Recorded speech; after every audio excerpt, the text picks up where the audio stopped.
Votre bulletin d'information communale, BIC.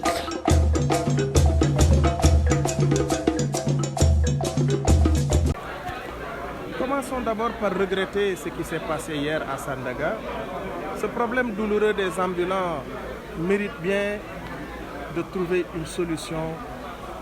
permanente parce que c'est un problème extrêmement douloureux. Quand on a une population aussi jeune et aussi brave qui cherche à trouver les moyens de vivre et de survivre, il y a lieu de lui trouver des solutions, mais des solutions qui soient en adéquation avec un cadre de vie moderne. Vous savez, Monsieur le Président de la République a instruit le gouvernement de chercher la solution et de la trouver. Nous avons déjà réfléchi. Ce qu'il y a lieu de faire, c'est dans le cadre du projet de transformation systémique du Sénégal, il y a lieu justement de prendre en charge non seulement la formation des jeunes de ce pays-là, mais de prendre en charge l'industrialisation du Sénégal pour permettre à ces jeunes, à chacun de ces jeunes de trouver un emploi décent. Vous voyez ce qu'ils sont toute l'énergie qu'ils sont en train de déployer. Si on avait la possibilité de transformer cette énergie dans d'autres secteurs, je crois qu'on trouverait la solution idoine. Maintenant, on est contextuellement dans une situation qui mérite justement une solution ponctuelle. Il ne s'agit pas de les déguerpir par la force. Il faut d'abord discuter avec ces jeunes, parler avec eux, trouver ensemble avec eux des solutions. Ce qui est tout à fait normal, c'est, n'est-ce pas, de rendre Dakar, en tout cas de donner à Dakar une image reluisante. Et il faut aussi reconnaître que l'implantation anarchique des tabliers et comment dirais-je encore, les autres occupations des rues ne donnent pas à Dakar ce visage-là. Voilà pourquoi il faut discuter avec tout le monde, tous ces acteurs, discuter avec eux pour trouver une solution. Et le gouvernement y est. Le gouvernement est en train de discuter avec les localités territoriales pour que ces discussions aient lieu. Il faut lui trouver une solution à ce problème-là. Et je crois qu'il est inévitable de faire en sorte que Dakar retrouve son lustre d'antan. Est-ce que le gouvernement n'a pas raté sa communication avec la sortie du Premier ministre à Colobane? Est-ce que c'est ce qui n'est pas à l'origine de ces affrontements-là? Mais comment Au contraire, ce que le Premier ministre a fait était tout simplement salutaire. Il fallait donner des gages aux jeunes, leur dire que nous allons discuter avec eux, tout en leur faisant comprendre que justement, il faut trouver réellement une solution. C'est ça, c'est ce que le Premier ministre a fait. Il n'a rien fait de... Il n'a pas été au courant de... Le Premier ministre, ce qu'il a dit est très clair. Il n'a pas été au courant de la méthode utilisée pour déguerpir ces tabliers et ces ambulants. Le Premier ministre, il est à la tête d'un gouvernement, c'est lui qui coordonne l'action du gouvernement, mais quand une circulaire sort, il y a la circulaire, mais il y a également la façon d'appliquer cette circulaire-là. Le Premier ministre, il a simplement dit qu'il était surpris de voir que l'application de cette circulaire-là n'était pas en adéquation avec ce à quoi il pensait lui et ce à quoi le président pensait. Parce que pour trouver une solution, comme je l'ai dit tantôt, à ce problème, il faut des négociations, il faut des discussions. Parce que quand on fait une chose, quand on cherche à trouver une solution pour un problème, il faut le faire avec les acteurs. Voilà ce que le Premier ministre a dit. Il n'a pas dit autre chose.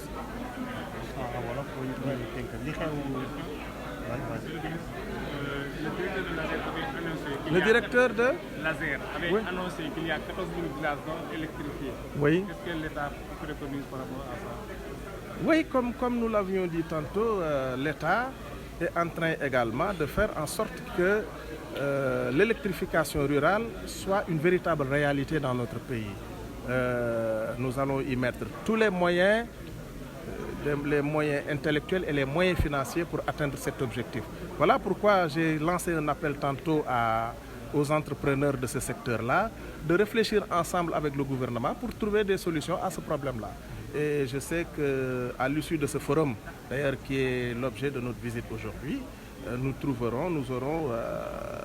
les solutions à tous ces problèmes-là, en tout cas une partie des solutions, puisque nous également, nous avons préconisé des solutions, notamment l'utilisation de nos ressources naturelles et un approfondissement de la recherche dans le domaine de l'énergie solaire et de l'énergie éolienne.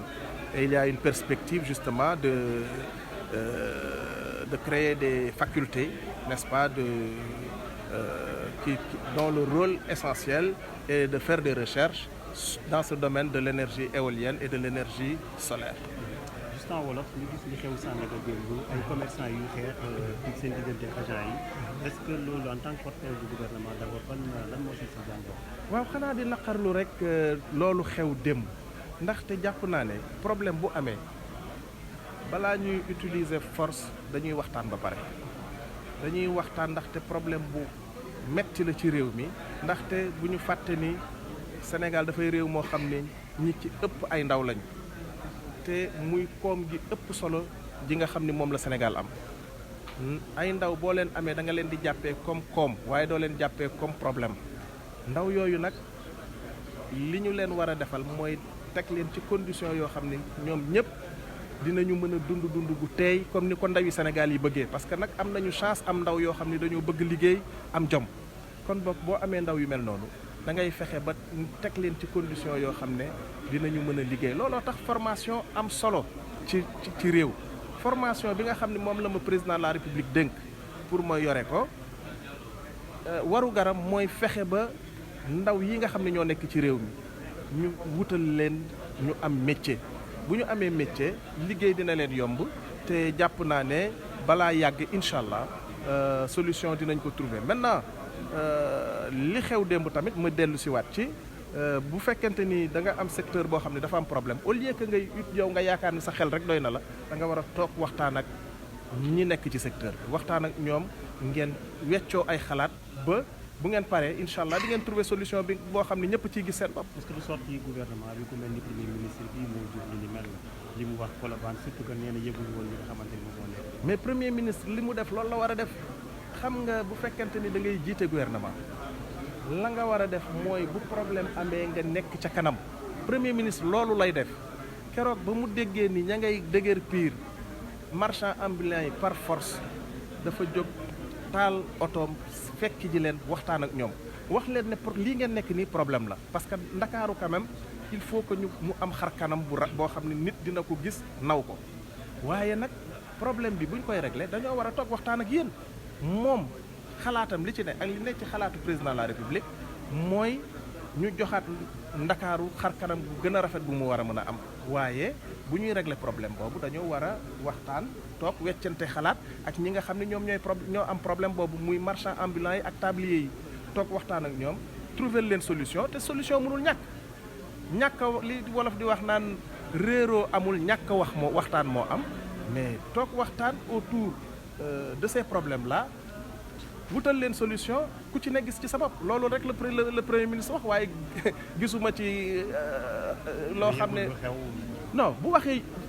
premier ministre musul wax ni yëgul circulaire dafa wax ni yëgul façon bi ñuy déguerpir ambulant yi circulaire bi premier ministre yëg na ko waaye waxul ne yëguma ni li mu wax moom mooy yëguma façon bi nga xam ne moom la ñuy déguerpir ambulant yi ak tablier yi parce que moom dafa jékki-jékki rek dégg ci information yi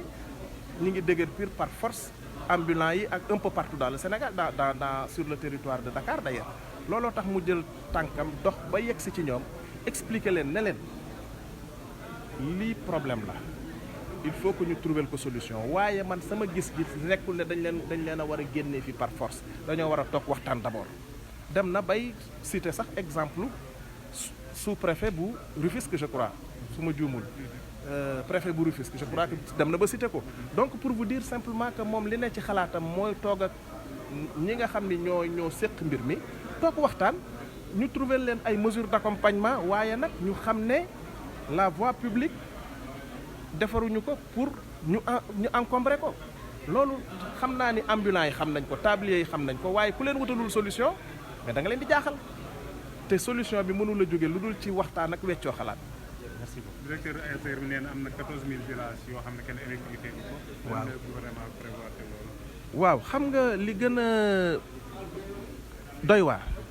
mooy ci wàllu énergie nga xam ne électricité ba ñu ko créé ak léegi ëpp na ñetti téeméeri at ñu toog ba 2024 Sénégal fii ñu naan am na ay villages yoo xam ne amuñu électricité loolu ñun war nañoo loolu rek war nañoo jaaxal ñun solution bi nag ñi ngi ko am nañu sax une solution bu ñu xalaat mooy non seulement ak utiliser gaz bi ak pétrole bi waaye énergie solaire ak énergie éolienne ñu gën a xóotal xalaat yeeg gis-gis yi loolu moom mooy suñu gis-gis pour fexe ba non seulement énergie bi ñëpp jot ci waaye énergie bi tamit wàññeeku mënuñoo am naaj wi nga xam ne moom la ñu yàlla may am ngelaw li ñu yàlla may ba pare mais énergie solaire ak éolienne duñ ko utiliser te ñun